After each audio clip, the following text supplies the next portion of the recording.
அனைத்து உரிமை குரல் நண்பர்களுக்கும் வணக்கம். இனியும் சீமானோட உங்களால மோத முடியாது, அவரோட மோதுறதை கைவிடுங்க அப்படின்னு பாண்டே சொல்லியிருப்பது ஒரு பெரிய பரபரப்பை உண்டு பண்ணியிருக்கு அப்படின்னு தான் சொல்லணும். இது குறித்த இந்த வீடியோல முழுமையாக பார்க்க போறோம், வாங்க பார்க்கலாம்.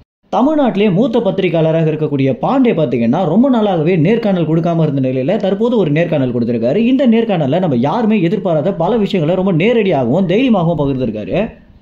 பாண்டே சீமானை குறித்து பேசினாலே சீமானுக்கு சொம்பாக பாண்டே மாறிட்டாரு அப்படின்னு வரக்கூடிய கமெண்ட்ஸ்கள் அதிகமானதை எடுத்து பாண்டே தற்போது ஒரு விளக்கம் கொடுத்திருக்காரு. அது என்ன அப்படின்னா, தமிழ்நாட்டில் இருக்கக்கூடிய இந்த திராவிட கட்சிகள் என்ன நினைக்கிறாங்க அப்படின்னா, நம்ம சீமானை குறித்து பேசவே கூடாது அப்படின்னும் அதையும் மீறி பேசிட்டோம் அப்படின்னா நம்ம மேல ஒரு திராவிட முத்திரையை குத்தி விட்டுறாங்க அப்படின்னு பாண்டே அனைத்து அரசியல் விமர்சகர்களும் பேசவே பயந்த ஒரு விஷயத்தை ரொம்ப வெளிப்படையாகவும் துணிச்சலாகவும் பேசியிருக்காரு.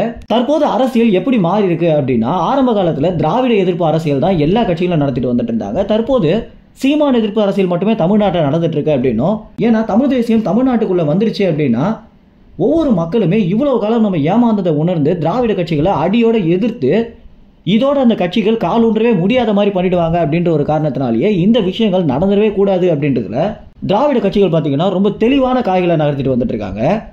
இதுல ரொம்ப முக்கியமான ஒரு விஷயம் என்ன அப்படின்னா, காவலர்களை தன்வசம் ஈர்த்து சாட்டை துரைமுருகனை கைது பண்ணியதோட அவரோட போன்ல இருக்கக்கூடிய ஒரு சில ரகசிய விஷயங்களை வெளியிட்டு தற்போது நாம் தமிழ் கட்சி ஒரு பெரிய கெட்ட பெரிய வாங்கி கொடுத்திருக்காங்க. இதுக்கு அடுத்தபடியாக மீண்டும் விஜயலட்சுமியை களமிறக்க போறாங்க அப்படின்றது தகவல் வந்திருக்கு.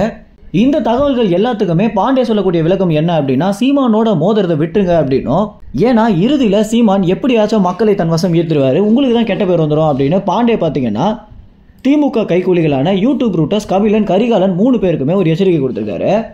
ஆளுங்கட்சியாக இருக்கக்கூடிய திமுக கட்சி மக்களுக்கு என்ன நல்லது பண்ணணும் அப்படின்னு யோசிக்காம சீமானை எதிர்க்கணும் அப்படின்ற ஒரு நோக்கத்திலே செயல்படுறதுனால மக்கள் நிச்சயமாக திமுக கட்சி மேல ஆத்திரம் தான் அடைவாங்க அப்படின்றத பாண்டே அவர்கள் ரொம்ப வெளிப்படையாக சொல்லியிருந்தது அப்படின்றது அவருக்கே ஒரு பெரிய பின்னடைவாக கூட ஏற்படலாம் அப்படின்றதான் கள நிலவரமாக இருக்கு.